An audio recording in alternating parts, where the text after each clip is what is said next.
Hi everybody and welcome to the Disney Q&A. This is the series in which you all send me your questions regarding all manner of things Disney related, the parks or the movies or the history, and I try to give you answers to the best of my ability. As always, we're on MC Magic, the 1-to-1 scale recreation of Disney World in the game of Minecraft, and we're going to wander around a bit while I answer some Disney questions. So let's just dive right in this week. Our first question comes from Disney Lover 13, who asks a very interesting one. Disney Lover says, Rob, I keep hearing rumors that Peter Pan is just an angel who brings kids to heaven, aka Neverland. That's why they never grow up. Is this true? Have you ever heard this rumor theory? Is my childhood ruined? Please tell. Well, Disney Lover, your childhood's not ruined. I have heard this theory. This is what is called a fan theory. It is a theory that the fans put out. It's a fun way to sort of take something that you've seen or looked at a million times before and look at it from a different perspective. There are tons of fan theories about so many things out there, Disney and non-Disney related. And I have seen this one that says that Peter Pan is the essentially angel of death. It is not true. Nowhere in the stories is that the case. I'm sure people are free to interpret it that way if they want to, but there's nothing that lends itself to that. Now, what's interesting, though, is the history of Peter Pan is one that isn't, free from death. So Peter Pan, like many Disney films out there, was based on a story or book from before Walt's time, or before he was in the industry. And this one was based on a book by J.M. Barrie, I believe his name. And what's interesting is the story is supposedly, so J.M. Barrie had an older brother who died at the age of 14 in I think it was a skating accident. And apparently his mother never really got over the death, and was like completely torn up over it. And I believe it's thought that the inspiration of Peter Pan as a character sort of does come from that idea of this character who never grows up or never gets older, as a way of sort of helping his mother cope. So while Peter Pan is not the angel of death, it's possible that, Peter Pan's roots are, rooted in a similar idea. But no, it's just a fan theory. Everyone's got crazy fan theories. I came up with my own fan theory that's a little dark, but my fan theory, I called it the Jasmine Insanity fan theory. And it was a fan theory in which my thought was that there's no such thing as the genie or the lamp or magic or anything from Aladdin. The fan theory was that Jasmine essentially got Aladdin killed because he was in this jail. He got caught in the bazaar and he died in the bazaar, and Jasmine went crazy over the guilt over the fact that she got this innocent kid killed in jail. And so she lost her mind and started creating this crazy alternate reality in her head where there's a genie that sets him free, and they go and they win the love of Jasmine. And it was fun, and obviously not at all what the movie's about, but like, fan theories are a great way to look at things like that. That's going to be my question for this week, is what's your favorite fan theory? Next question comes from Nat Dancer, who asks, what's your opinion on the app Disney Tsum Tsum? Thanks and have a magical day. So I had to get the app and actually check it out because I had never heard of it before. I've heard of Tsum Tsums. I know what they are. They're like these cute little plush things, and they're all, Disney branded. The app is essentially just like a Match 3 Plus. Like, it's a very, take away the Disney branding and the Tsum Tsum branding, and it's just like any standard run-of-the-mill app game. What I found interesting about it was how it seemed like a really good opportunity that they threw away. And what I mean by that is, it's a Tsum Tsum app. It's essentially going to be made to sell Tsum Tsums. That's what it is from a business perspective. Gets the brand out there, gets the product out there. You're thinking about them, and people want to buy them. So I would have thought the app would have been really friendly to mobile users. Mobile gaming today is just like chock full of like really sketchy like gameplay policies, like the idea of, limited gameplay turns before you have to either wait for more turns or you have to buy more turns. All this in-app purchases, microtransaction stuff could be great for an app that exists on its own and if it's done well. But I would have thought for this, they would have skipped all of that because the goal here is to get you to want to buy real Tsum Tsums. But they do everything. They do all the stuff. You have to pay like 10,000 coins to get a new Tsum Tsum. And I played like 5 or 6 games and I think I just broke 1,000. So like you really have to grind away at it to get any of these purchases. You know, it does the thing where you can only play 5 times in a fixed period, or you have to buy rubies. It's just like all of the skeezy in-app stuff that you would have expected Disney to skip over. But then again, when you think about it, Disney is not one to be really progressive when it comes to gaming. I mean, outside of Disney Infinity, they really just go the course and they're not very innovative. So I guess it kind of makes sense. It was a neat game. I mean, there's so many out there like it. I was just really surprised at the way that they approached it. Our next question comes from Susan Bismack, who says or asks, do you think Club 33 at Disneyland will become cheaper? No, I don't. So Club 33, if you've never heard of it, is an exclusive private club at Disneyland. Extremely difficult to get into and become a member of. I believe the waiting period's like over a decade at this point. You have to pay a like initiation fee of like $20,000, and then there's an annual fee of like $10,000 or $11,000, and you get to eat at this like really cool exclusive club. It's neat. Never done it myself. Probably never going to be able to do it with those prices, but I don't think you'll ever see those prices drop. I mean, the appeal of Club 33 is the exclusivity, and one quick and easy way to make something exclusive is to make it really, really expensive. The other way is to make it very limited. Disney is doing both in those cases.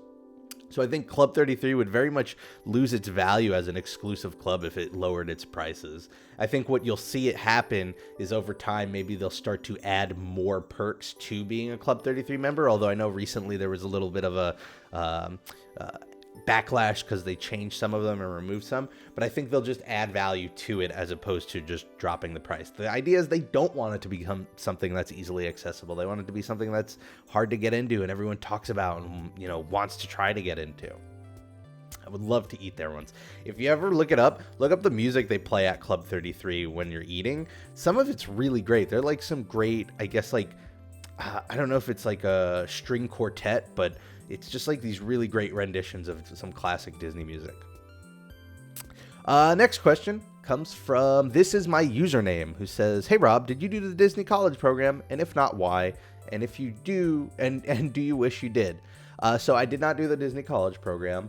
Although I remember my mom used to really push for me to do it, but I think that had more to do with the fact that they were living in Florida and she liked the idea of me being in Florida rather than New York. It made no sense for me to go personally. If you've never heard of the Disney College program, it's really cool.